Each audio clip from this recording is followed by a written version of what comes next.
We're gonna sort of jump into what's going on now with camellias and in horticulture, in the industry, as we like to call it, and and what people are looking for, what people are trying to achieve with camellia breeding going forward.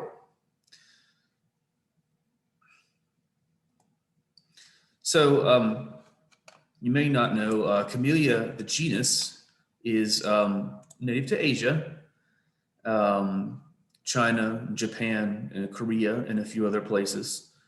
And it is a member of the tea family, which is the Thaceae. We have a couple of plants in that family native to North America, like Gordonia and Franklinia, and a couple of others. But as you can see here, there's really a couple of species, just a few species that are really important to the history of the Camellia genus in horticulture. And that's, one of the first ones is Camellia sinensis. And as you see, I've got noted tea. That is the plant of tea of commerce that you get your green tea and your black tea from. And was really important early in Camellia development. And then we have the others that most of us are more familiar with in a garden setting. That is Camellia Japonica, which blooms during the winter. Camellia Cesanqua, which usually blooms for us in the fall with some fragrance. And then Camellia Reticulata, which you may not be as familiar with, as that is sort of a showier plant, a little bit less cold hardy and used in a lot of breeding for show camellias. So as I mentioned, they were first bred and popularized in China and Japan. A great number of the cultivars that we have here actually originated in Japan with different names over there before they made it to Europe and then here. And mostly what we're going to be talking about with this history are what we call ancient cultivars. And those are cultivated varieties of Camellia that were either discovered or bred before 1900. And incidentally, all the Camellia Japonica here at Hampton Preston are ancient cultivars. And so these plants were first acquired through trade, eventually ending up with European noblemen, and they grew these in their glass houses. So it was very much a wealthy activity. As at that point, most Camellia species simply weren't able to survive outside in Northern Europe. For most of the year. And so there was breeding done in those circumstances, and there was propagation done. And these plants continued to travel west here to the United States, ended up in glass houses in the northeast of this country of wealthy persons. They actually did end up coming through Charleston as well. And it is in Charleston where people start to experiment with planting these things outside in the ground. As you see there, there is documentation to the effect that a Colonel Lucas had planted a Camellia Japonica in the ground at his residence in Charleston. And in 1832, it was quite a large plant, as you can see. So most likely it was planted somewhere around 1800. We know that Camellia Japonica officially came into this country just a bit earlier than that.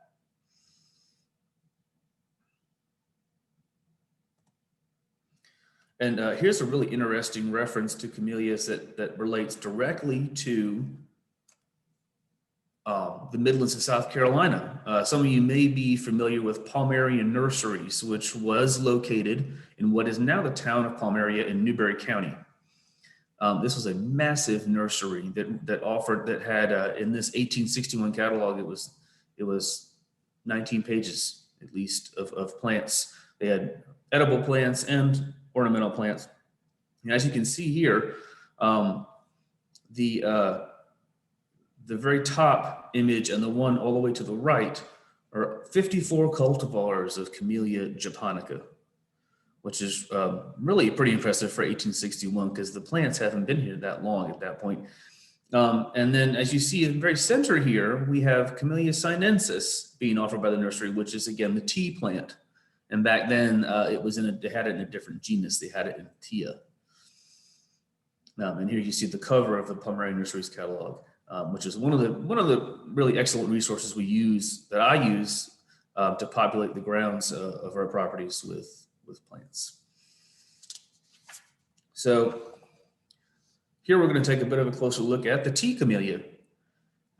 And so we've got a couple of different cultivars going on here, and you got your upper left corner, you have sort of your standard tea camellia, and below it, the standard tea camellia blossom, which is quite small, but I think charming.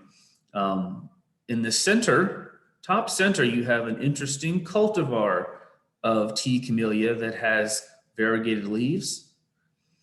And then the flower below it, as well as the picture to the far right, is of a cultivar of tea camellia called rosea. And as you can see, the flower is pink and the foliage has a dark red coloring, especially when it's new. So that just gives you an idea of some of the variety in that particular species. And I'll go ahead and let you know that tea camellia is actually quite easy for us to grow here in Colombia.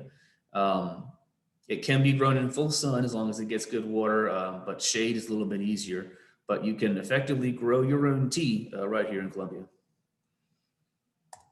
And here we have Camellia Japonica, which is what you may all be most familiar with, the most commonly distributed camellia, I think, right up to now.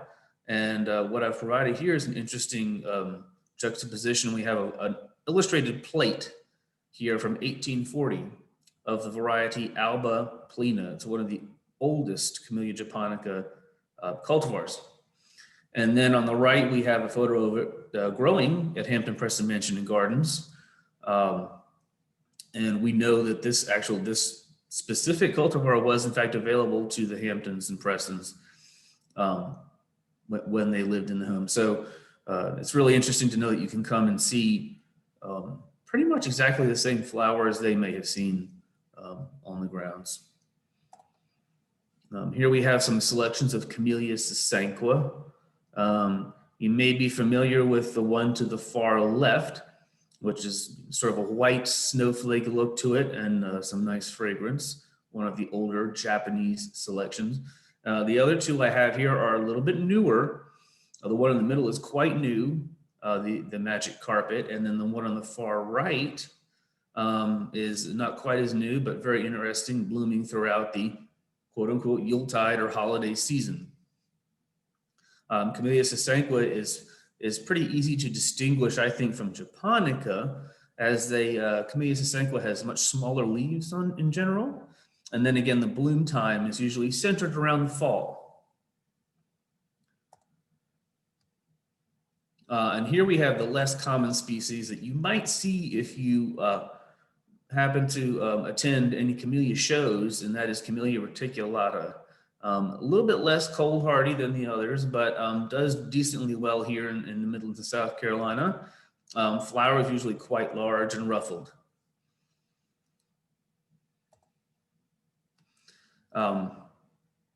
So we're moving now from the beginnings of the camellia introduction here into this country into what happened in the 20th century.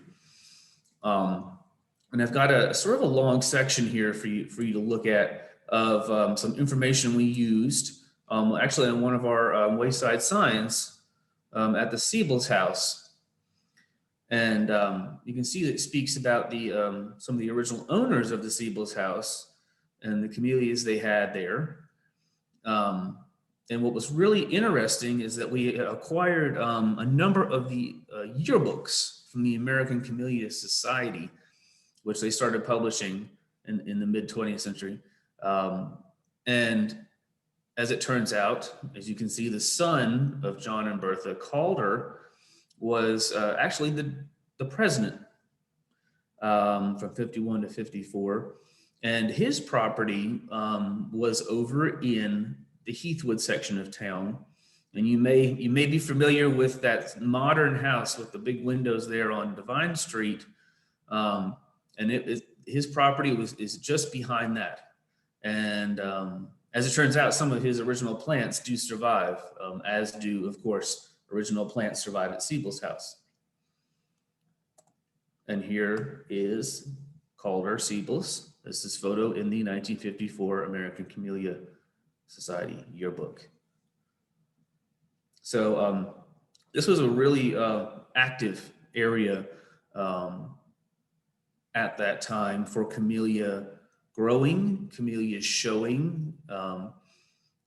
These blooms are lovingly cared for, treated very specific ways prior to being shown. And it got to the point here in Columbia where these shows for the Camellia Society were actually held in the township auditorium. So there was quite a large and active society at that point. Another important person in that society was Dr. Alfred Burnside, Sr., and his property is still in his family in the what is now what we call the Arcadia Lakes neighborhood. Most of his camellias are actually still at that property.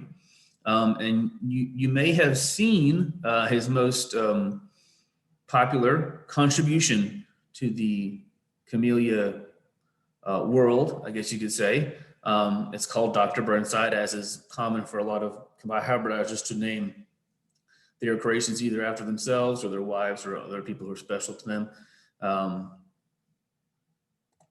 And here is a picture of the cultivar Dr. Burnside. It's a really excellent Japonica cultivar. And there you see Dr. Alfred F. Burnside listed as a member in that same 1954 yearbook.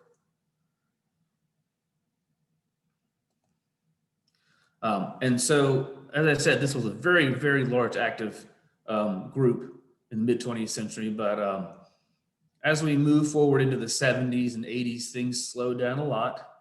The very exacting and sort of taxing processes you need to master to be able to bring these blooms in and show them, I think maybe sort of contributed to a little bit of decline there.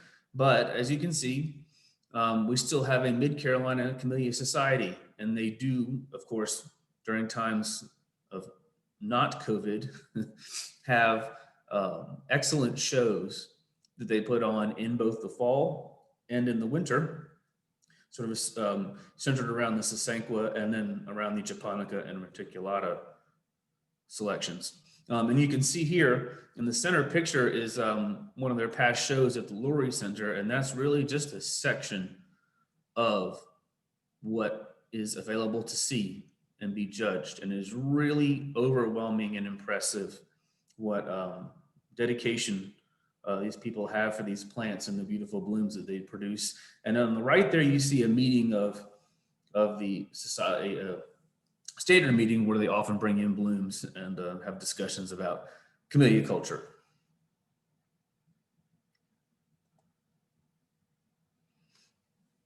So unless anybody has any specific questions about those interesting aspects of how camellias came to South Carolina and then what happened with them in the mid-20th century, I'm going to go ahead and sort of move into where camellias are going.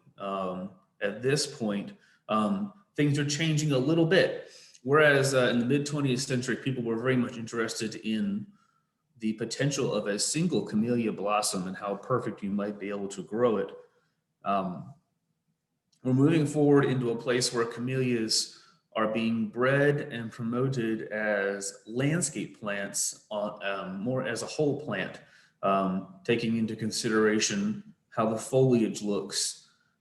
Is it unusual, or is it specifically very green, very glossy?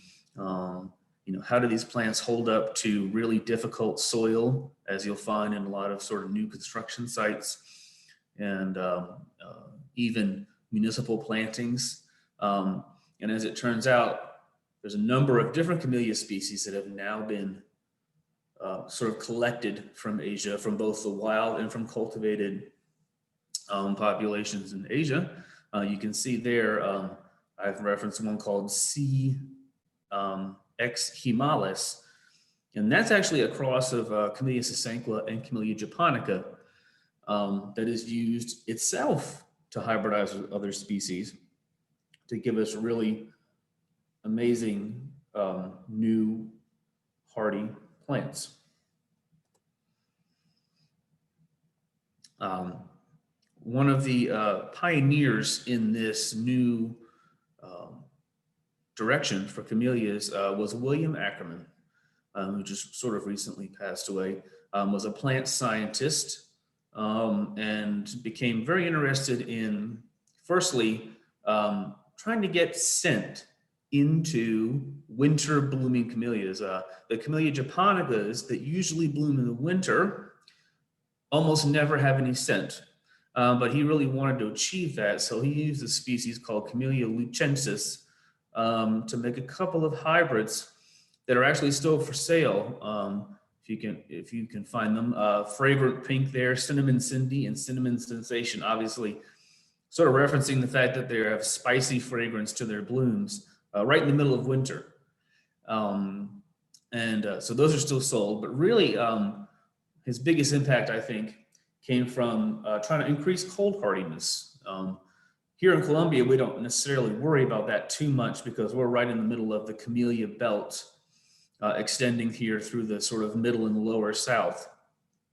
But he really wanted to be able to extend the range of flowering camellias up into zone 6, maybe even zone 5, and those are rather cold areas up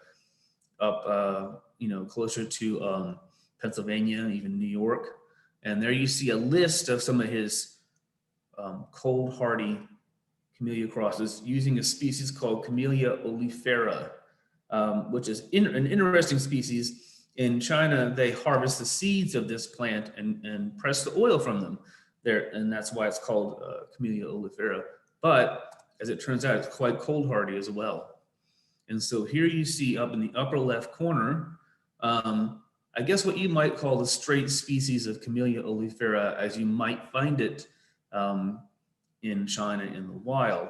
And then the other pictures here are hybrids of William Ackerman. We have Polar Ice and Winter's Charm, two of the extremely cold hardy varieties. And then we also have Cinnamon Cindy there and Fragrant Pink. So he really did have an excellent achievement there with these hybrids.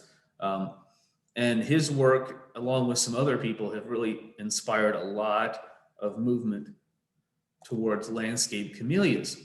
One of my favorite nurseries that we've gotten a lot of plants from here at Historic Columbia, and also one of my favorite hybridizers is Bobby Green of Green Nurseries in Mobile, Alabama. You may have seen at various nurseries camellias being sold as October Magic series camellias, and those are all his hybrids. And he has done a lot of work using Camellia Cesanqua. And there you see also David Parks at Camellia Forest Nursery in Chapel Hill actually worked with William Ackerman a lot to really work on new exciting hybrids to be used in the landscape. And finally, Nuccio's nursery over in Altadena, California is actually a little bit different direction on their hybridization, but they have really interesting plants coming out of there as well, and a great mail order operation. And then finally, there are still a lot of individuals who belong to regional camellia societies and other groups who do their own hybridization for new and interesting blooms. So what you're looking at here is some examples of Bobby Green's work. Up on the top there is a Himalayas cultivar, which is called Shishi Gashira, which you may have heard of. It's been a very, very popular plant for a long time. Unlike a lot of your older Camellia Japonicas and Camellia Cesanquas, Shishi Gashira is very dense. It's a very dense plant, vigorous but not tall growing, keeps a nice full green rounded form, and has these wonderful fully double blossoms with a nice fragrance. And so Bobby really was drawn to that plant and has used it as a basis for a lot of his hybrids. So you come up with plants that are quite predictable and tight and vigorous in their growth habit, but still have these really nice blooms. So you see there, starting with that Himalis and using other kinds of camellias, how he's come up with the October Magic Carpet. On the far right, you have the October Magic Inspiration. And there in the center is one of his absolute newest called Carnival Cruise, which is sort of a neat little bachelor's button bloom camellia. One of the other really interesting things people are going for these days are bringing even more species across to get new colors. So as you can see here, Camellia flava and then Camellia Chrysanthoides are both sort of rare species of camellias that have kind of yellow flowers. It's kind of hard to photograph them, I think, but they do have a yellow color to them. And as you can see there in the center, we actually do have a Camellia Chrysanthoides planted there at Siebel's house. Seems to be doing well. Obviously still a very small plant, but this is something that people have been using to try to get yellow into camellia flowers, which is up until this point been nearly impossible to do outside of their wonderful stamen in the center of the bloom. Here you see some of the attempts that have been made, and these have been made by David Parks, the other individual I mentioned as a really important camellia hybridizer. There you see on the left, Solstice, and the far right, Buttermint, which just barely blushes yellow. And in the center there's Senritsu Ko, which is, I believe, a cultivar he brought from Japan.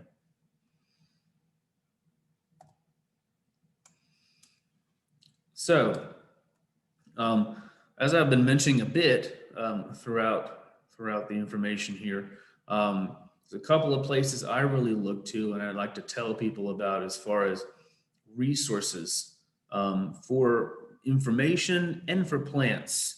So we have the Atlantic Coast Camellia Society, which has an excellent website with a camellia cultivar database that you can search in any way you can possibly imagine, using the cultivar names, using bloom type, size, color, anything you can imagine. Of course, we have the American Camellia Society, which is the umbrella organization for all the other camellia clubs pretty much around the country, including the MidCarolina Camellia Society, which is really wonderfully active on Facebook and social media. Sources for actual camellia plants. Again, Camellia Forest Nursery out of Chapel Hill. That's David Parks' nursery. They do mail order. Nurseries Caroliniana is an excellent nursery in North Augusta, South Carolina, that is headed up by Ted Stevens, who's a wonderful plantsman and has a lot of different kinds of plants, but camellias are one category he has a lot of. Particularly interested in variegated leaf camellias, that is when the leaves have either yellow or white coloration as well as green in the leaves. Woodlander's Nursery in downtown Aiken, South Carolina, has a lot of those species camellias I mentioned that were being brought over to use for hybridization. He has a lot of those straight species or other primary hybrids, really interesting things. Here in Columbia, we're very fortunate to have an individual by the name of Dan Clayton, who has taken upon himself to propagate and make excellent quality plants available of old camellias. So a lot of the camellias we have here at Hampton Preston Mansion and Grounds are from Dan, and he has originated most of his cuttings from Magnolia Plantation down on the Ashley River, which has one of the largest camellia collections in the world and some of the oldest camellia plants in the world, and that's where he sourced his plants and his cuttings rather. And so Dan has an excellent collection of the old camellias, and his business name is called Paradise Plants Plus. Really the best way to sort of have a look at what he has and get in contact with Dan is to go to his Facebook page, which he's very active on. And he also attends Mid-Carolina Camellia Society meetings. So it's a great individual, excellent appointment-only nursery. Finally, we have County Line Nursery, and that's just down over the line in Georgia. And they've been around for a very long time. And they have a wide breadth of camellia cultivars, mostly 20th century camellias available from County Line Nursery. I would like to also talk about our garden database here at Historic Columbia. We actually do have a database, if you go to our website, that includes all the plants that we have here, and I am working furiously to get a photo for everything, but it does include everything we have, and so you can look at what we know about it, how it's performed for us. You can look at and see where we acquired the plant, which would be from one of those nurseries, or in fact, sometimes we've acquired them directly from these historic sources, such as Dr. Burnside's original plant of Camellia Japonica, Dr. Burnside. We did acquire cuttings from that, and I'm trying to evaluate some of his other plants that he has on that original property.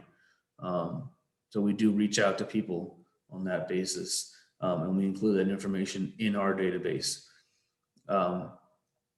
Additionally, all our grounds and gardens are free and open to the public Tuesday to Sunday. Just check out our website to see about the opening hours, but they are open on those days. And please come around. We have such wonderful pockets of mild weather throughout the winter these days. And that's when the camellias are really at their best. So do come around and have a look at those camellias. And should you have any questions about those camellias, please email me or flag me down if you see me around, which I usually am, and do ask questions about those. And finally, I do want to mention that our gift shop is open, again, with some limited hours. And if I miss anything about that, I'm certain that James could fill us in. But there you see the hours for the gift shop. And do check out our online store. There are some extra items left from our holiday bulb sale on there. So that is a really nice thing to look at. So now, obviously, I'm going to open it up for anybody who has any questions about any of this, information that I've gathered about camellias from Asia all the way to here at Historic Columbia. Keith, can I ask you something? Sure. Hi, I'm Stacy Brennan. Thanks. This has been very interesting. I live in an old home, not quite 95 years old, in Shandon. We have lots of very old, very large camellia bushes, and I really strive to take care of them, but pruning, I think, is essential, and I just need some advice on that. Can you tell me in a nutshell what you would recommend for caring for these beautiful old bushes? You know, the biggest thing for us is air circulation. If you have large bushes like that, what we like to do is sort of tree form them, if you know my meaning.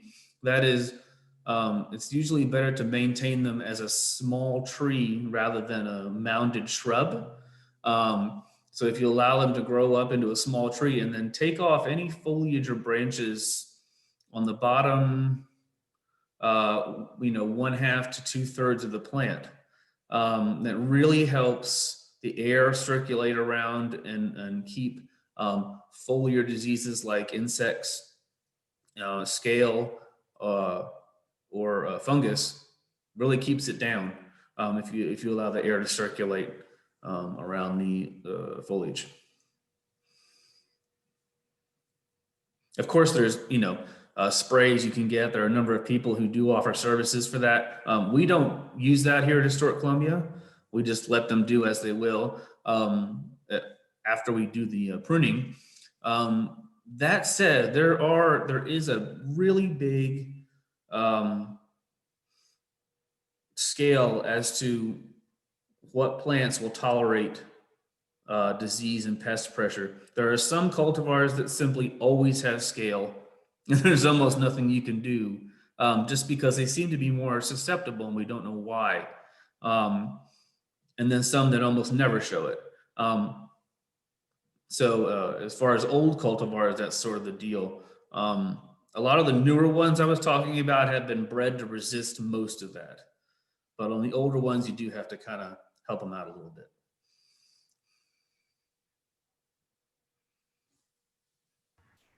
Keith, this is Greg Lobiak. Can you hear me okay? Sure, yeah. Good. I had a question about, I understand that the more open camellias are attractive to pollinators. I don't have any in my yard, but would you comment on their role maybe in the landscape in terms of pollinator attraction? Mm-hmm.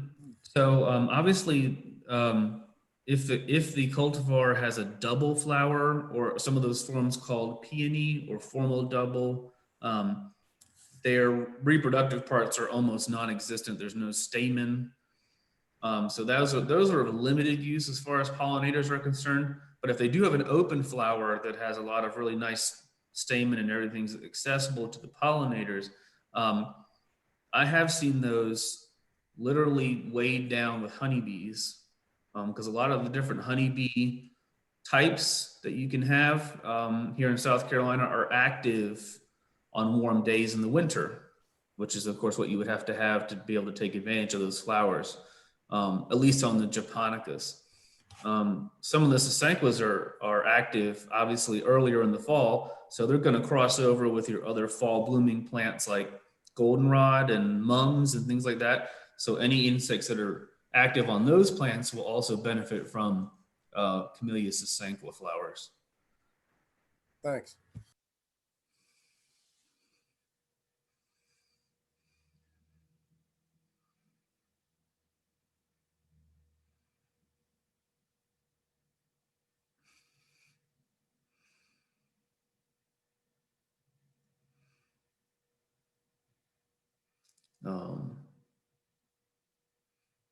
But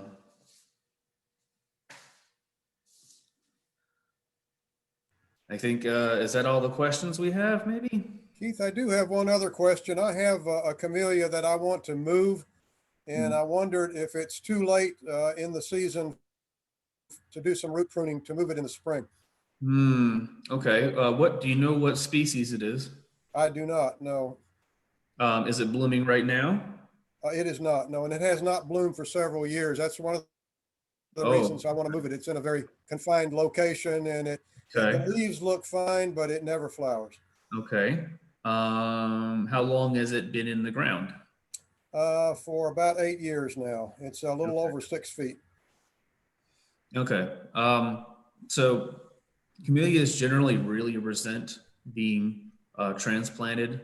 So the process, if you're really concerned, if you really want to make sure this guy lives, the process is sort of a year and a half long. What you want to do is root prune this plant. You want to root prune it in early spring before it starts to grow at all. And that is, you take a really sharp spade and just drive it down, probably right around the drip line of the plant. You want to drive it down 1.5 feet or more, just straight down. And what that does is cut the roots, prunes them back.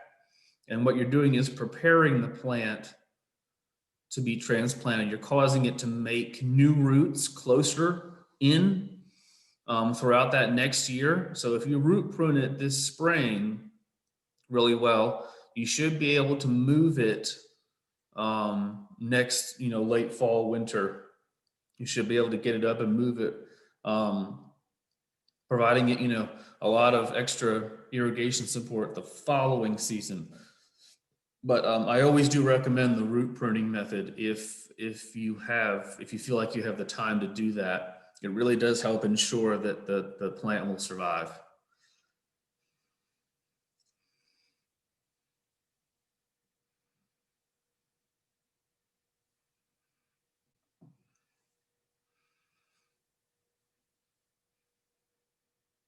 Seems like I'm the only one asking questions here, but I'll ask a third one. That's great. Just if you wouldn't mind, since we've got a few minutes here, Keith, just Mhm. updating us, those of us who haven't been out to the gardens lately on what you've got going on, because I know you did a lot of planting in the last year or so. We have, in the past couple of years, we've done a great deal. You might know that we expanded the gardens here at Hampton Preston back in 2018. We added almost 2 acres to it.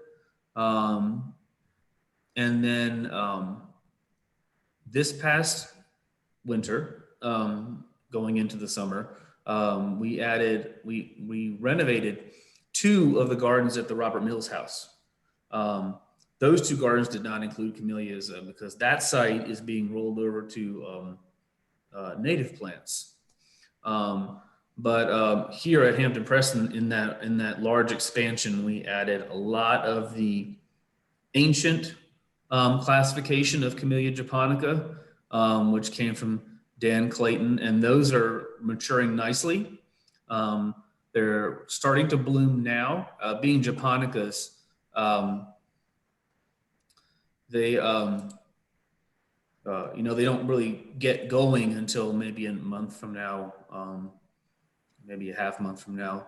So, but we do have the Alba Pollinas blooming right now here at Hampton Preston. And another one called Gigantea is beginning. And we do have the Shishi Gashira, Camellia Himalis is in full bloom right now. This is its time for that.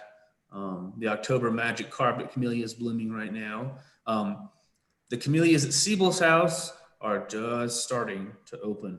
One of the most popular ones you may know, Lady Claire's, is opening down there, and a couple of others. But the peak for Siebel's house camellias is really probably January into February. Now, as far as non-camellia plants, the garden expansion here at Hampton Preston is really growing in. It's really starting to mature nicely. And we have heirloom paper whites blooming in the garden right now. And I'm not sure what else y'all might be interested in, but that's more or less what's going on in the gardens right now. Was there anything specific you were wondering about? I think you mentioned earlier at another workshop that you were going to be planting weeping redbud. How's that doing? Great. We have, let's see now. Technically, we have 3 different weeping redbuds. We have one kind is on one of our corners. If you come to Hampton Preston, you'll notice that there's 4 corners outside the walls of the site, and those are planted. And one of those corners has weeping redbuds as a backdrop, and they're doing great. Additionally, over at the Robert Mills site, as part of one of those garden renovations, I did employ a total of 12 weeping redbuds in that installation, and they are really interesting because when they bloom in the spring, instead of being that sort of bright fuchsia pink, the blooms are white. They have white blooms, and then the green leaves and the weeping form. They're called Vanilla Twist, believe it or not, and they're doing really well. And I've really had that experience with redbuds in general, is that they're really tough plants. As long as you get them through their first year and get them nice and established, they're very, very tough. And there's just so much selection now coming out of the breeding program at NC State. Thank you. Keith, Mm-hmm. I'm sorry. I wanted to ask you a question. I have to ask, what is the big, tall plants on the outside of the wall at Robert Mills on the Taylor Street side that are just going like, like, I don't know what they are. What is that? Kind of leaning a little bit out. Oh, yeah. Yeah. So those are American smoke trees, believe it or not. Most people are familiar with European smoke tree. You do see that planted a lot in yards, but this particular species that are on Taylor Street is the American one, Cotinus obivetus. And I'm allowing them to sort of stretch like that just so they get nice and established. And those are going to be managed as what you would call a pollard. In subsequent years, they're going to be cut back and sort of kept as a almost a large shrub, really. But as soon as we get some real cold here, they should put on some really nice winter color. It's one of the best native trees for color. Okay, thank you, because I just couldn't figure out. Now, they aren't planted on both ends. Is that to do with the lighter? I mean, are they? I can't look sometime when I'm driving. Are they both ends? Well, they're planted equally spaced, sort of on the center of the wall. Okay. As you go down Taylor Street there, and then there's a section of the wall that has a metal fencing on the top, and they're sort of lined up with that area. And outside of the metal fencing, where it's just a brick wall, they're replaced by sweet bay magnolia. So Okay. Sounds good. Thank you. I guess I should mention that at Robert Mills, we actually do have two members of the Camellia family. We have both Franklinia and Gordonia planted in the Founder's Garden, which bloom right in the middle of summer. So that's an interesting Camellia relative to have a look at over there.